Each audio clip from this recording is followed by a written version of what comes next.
So very important information coming in from the mayor. Thankfully, there have been no casualties. Few people did manage to escape, but there are still some people who are stuck inside, for which rescue operations are currently being mounted to rescue those people. Exact details of why this happened yet to come out. But shifting focus now to Kerala, which is once again battling the fury of nature. A massive landslide struck Wayanad, claiming lives, trapping workers beneath tons of mud and debris, and triggering a large-scale rescue operation. The death toll climbed to 5 yesterday, while the search continued for those still missing.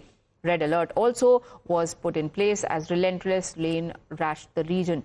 The tragedy has also reignited haunting memories of devastating 2024 Wayanad landslides, with fresh questions now being raised over whether this was solely a natural disaster or a catastrophe worsened by human intervention. Were warning signs ignored, and could the death toll have been averted? Times now has accessed a letter from the district collector of Wayanad flagging concerns. This letter is dated June 20, 17 days before this tragedy struck, and directs the construction on a Wayanad twin tunnel project to be temporarily halted. The district collector had also said that the soil accumulated post-tunneling needs to be removed from the area. The letter was addressed to the Deputy Chief Engineer of the Twin Tunnel Project. The DC also directed the immediate removal of massive piles of unscientifically stacked excavated soil warnings that were all conveniently ignored and led to the loss of life and property.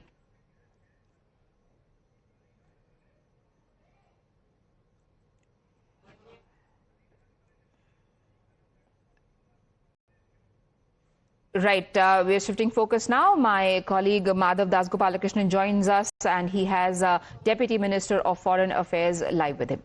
Thanks so much for that, Priya. In fact, let's go right across to Sharren Haskel, who's the Deputy Minister of Foreign Affairs for Israel. Thank you so much, Ms. Haskell, for joining us at the moment. My first question to you, now that we're looking at a situation where U.S.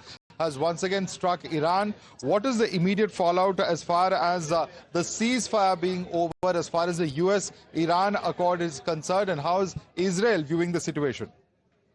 Well, to be honest, I think I was on your show about 2 weeks ago, and I said I didn't have many hopes for the negotiations that we're taking and the framework that was decided on.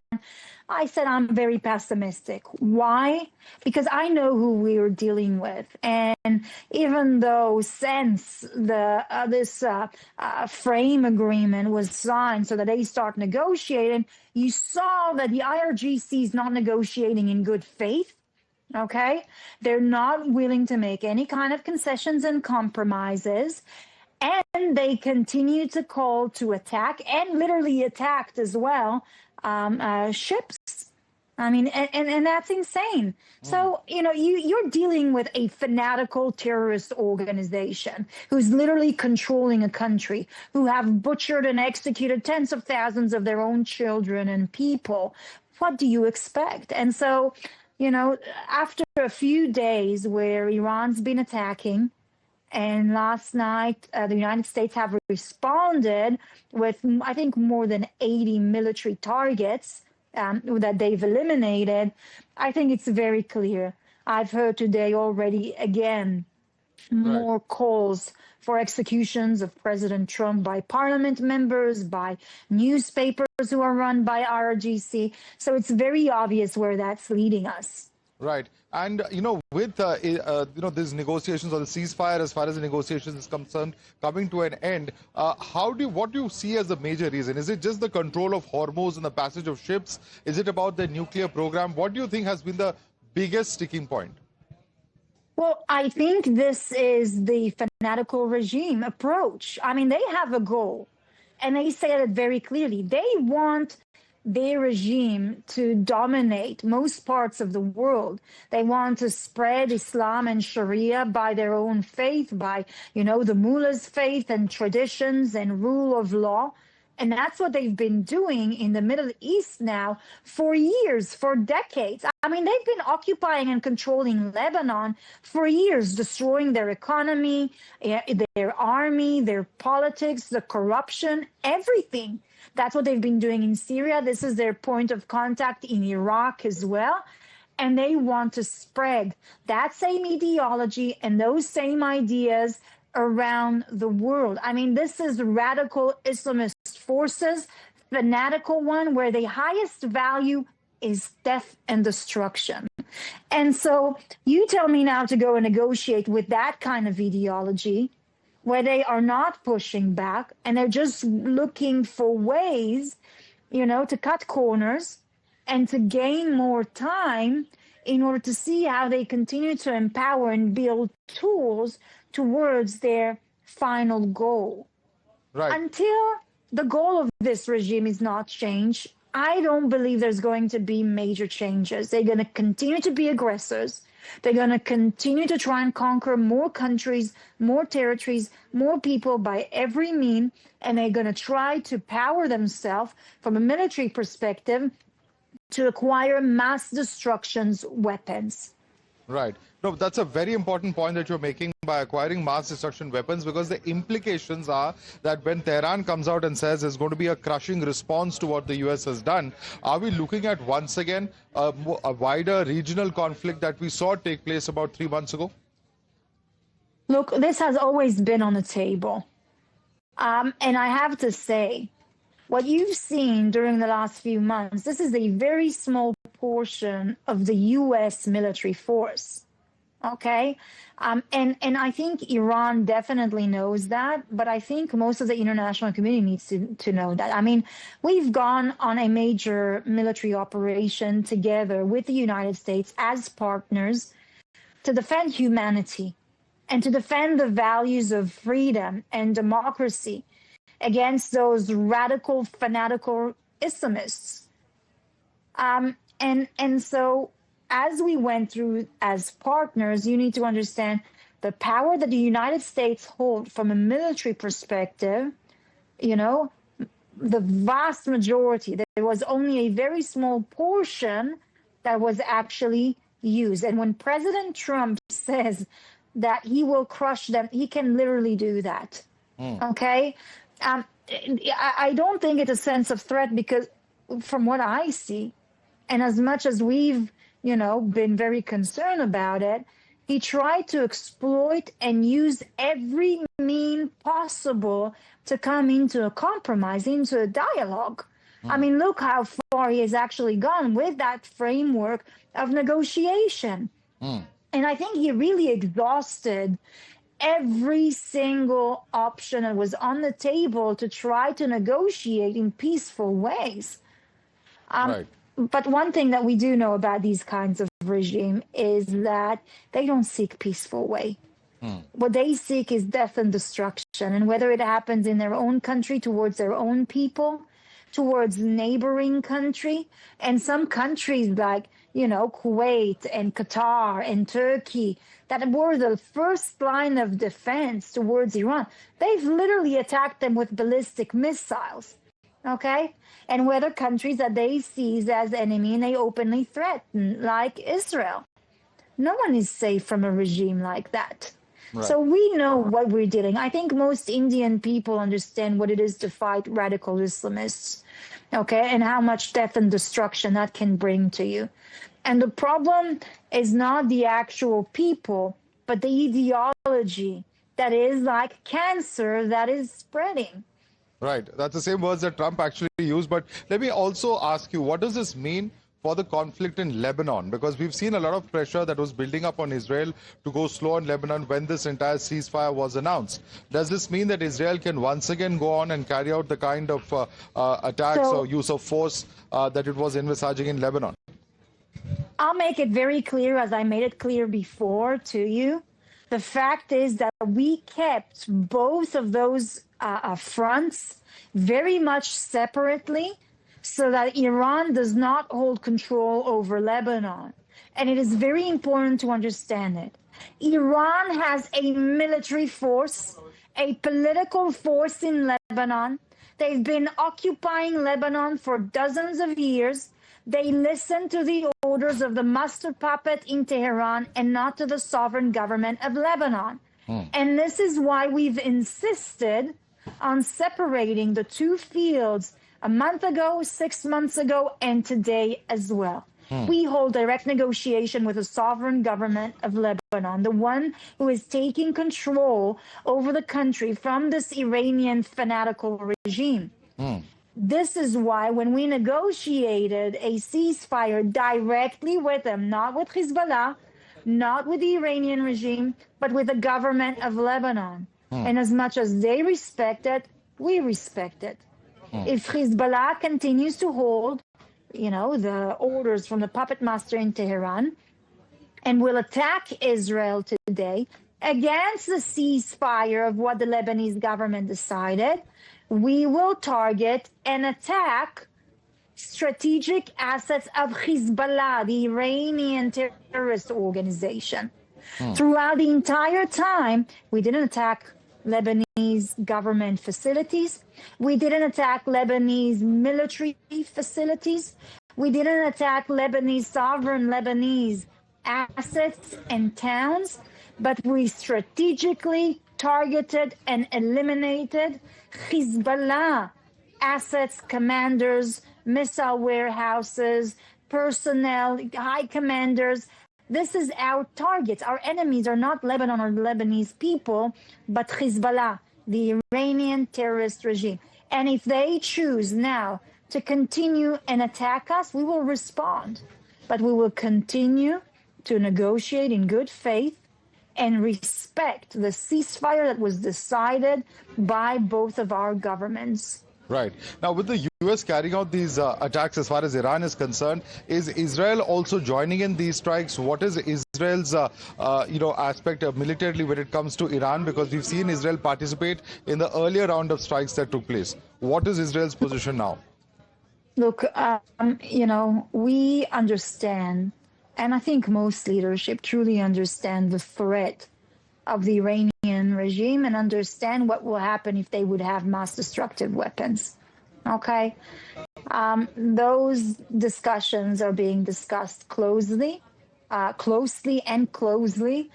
a closed room between President Trump and Prime Minister Netanyahu.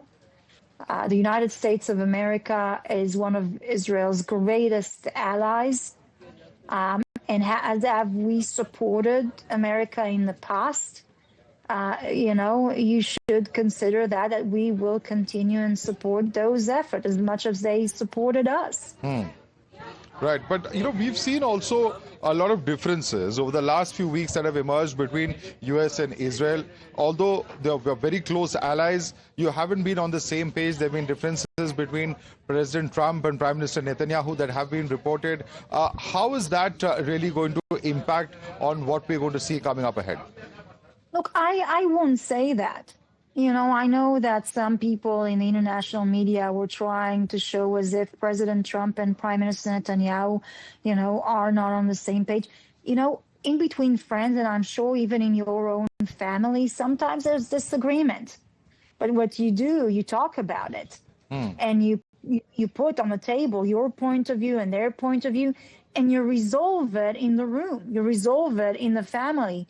You don't send that over the media, and they don't need to send messages to one another through media or social media. They speak directly, and they speak directly almost every single day. And even if there are disagreement, we talk about it. But at the end of the day, President Trump's looking after the American interests, and Prime Minister Netanyahu speaks about the Israeli interests. But I have to say that when we speak of such an evil power, on such a fanatical, radical Islamist regime that called for the killing and the execution of President Trump, that called for the execution of Prime Minister Netanyahu, that called for the destruction of the West, of Europe, of North America, of Israel, of everybody, I think all of us are partners in understanding the threat on humanity by that kind of regime. Right. And this is a mutual interest in that sense. Right. I must also ask you, we are looking at a situation where, international oil prices were just about to begin stabilizing. Is Israel concerned about the kind of, oil price shock that the whole world could receive if there is, sustained fighting that once again takes place, and, how that could send economies globally into another tailspin? Well, I think, it's a huge risk, and it should be on the table now that terrorist organizations believe that they can manipulate, attack, and defend much more vividly and much more clear to all the country, the entire world, and all international community, how important it is to defend together pathways and shipping routes, international ones. Okay. And I think that when a terrorist regime like that is threatening the entire world, they should learn a lesson that will be clear to any other entity that might debate or think and try to attempt something like that.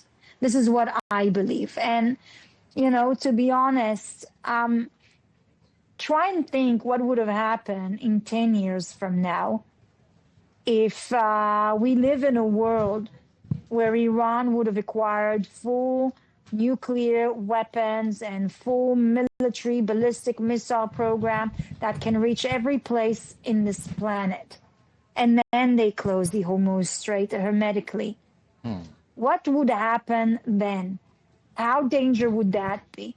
Who would go and combat them? What would be the price of that? How much the energy prices would rise? Immensely. The price would have been far greater and far, far, far higher than that.